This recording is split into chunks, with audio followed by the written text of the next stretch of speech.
ஒரு நாடு சரியா இயங்கணும்னா இந்த அரசியலமைப்பு ஏன் ஒரு உயிர்நாடி மாதிரி முக்கியம்னு கொஞ்சம் ஆழமா பார்க்கலாம். சரி, அப்படின்னா அரசியலமைப்புனா என்ன? ரொம்ப சிம்பிளா சொல்லணும்னா அதுதான் ஒரு நாட்டோட தலையாய சட்டம். ஒரு அரசாங்கம் எப்படி வேலை செய்யணும், மக்களுக்கு என்னென்ன உரிமைகள் இருக்கு, என்னென்ன கடமைகள் இருக்குன்னு எல்லாத்தையும் தெள்ள தெளிவா சொல்ற ஒரு ஆவணம். இந்த ரூல்ஸ் மட்டும் இல்லைன்னு வைங்களேன், நாட்டுல ஒரே குழப்பமும் பாதுகாப்பில்லாத சூழலும் தான் இருக்கும். நம்ம இந்திய அரசியலமைப்பு ஒரே நாள்ல திடீர்னு எழுதப்பட்ட ஒரு விஷயம் கிடையாதுங்க.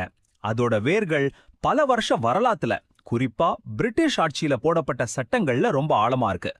அந்த சட்டங்கள் நம்ம மேல திணிக்கப்பட்டதா இருந்தாலும் அதுவே தெரியாம எதிர்கால இந்தியாவுக்கான ஒரு நிர்வாக கட்டமைப்பை உருவாக்கிடுச்சு.